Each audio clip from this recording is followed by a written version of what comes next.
G'day guys, Jackson Millan, the Wealth Mentor. Hope you're doing well. This video is a little bit later than normal. I got caught up today. Today was a busy day, and we're just about to start driving into Cairns so we can go and get some different food. We're in this town called Gordonvale. It's a great, cute little town. There's like 3 restaurants, and we've like smashed them over the last few days. So we need something a little bit different, I think. So guys, I wanted to tell you a little bit of a story of a client that I've been working with over the last few months. And I had to give them some really tough advice because, as many of us do as we're growing to scale our business, we get a little bit excited, we get carried away, and then we end up biting off more than what we can chew. And this particular client was adding on all these different things. They were doing remarketing and Facebook ads and events and remarketing sequences and automation sequences and all of this shit that they were just adding to their business. And they got super overwhelmed. They lost finger from the pulse. They didn't know what was working, what wasn't, so on and so forth. So we said, look, cool your fucking jets.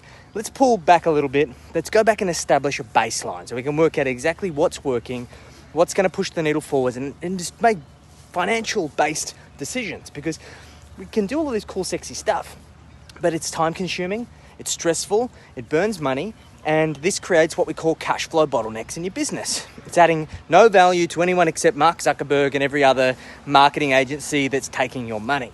So we paused everything, we went back to baseline, we understood where was the business at the point of before all of this stuff is deployed. And we use this to essentially establish the initial foundation that we build everything upon.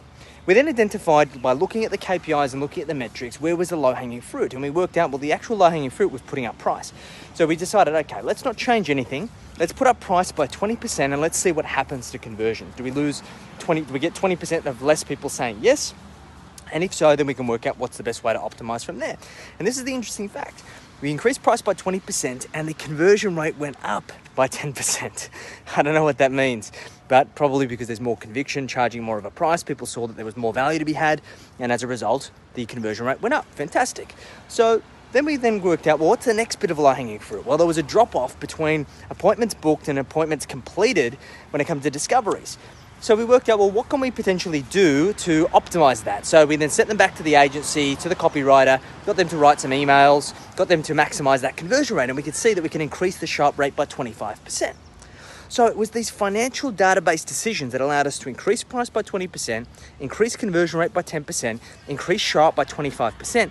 And we forecast that this is going to increase profitability by about $320,000 over the course of the next 12 months. Now, what would you do with extra $320,000 in your bank account over the next 12 months? It's absolutely game-changing. And so let's get out of chasing the sexy tactics. Let's get back to the numbers. Let's work out what are the winning horses that you should be backing. They're going to get you the results that you want. So if you want some help mapping out that, you want some help crunching the numbers so we can make database decisions, hit me up in the DMs. Let's have a conversation, see how we can help you. Otherwise, I'm going to go get some dinner. We'll chat to you guys soon.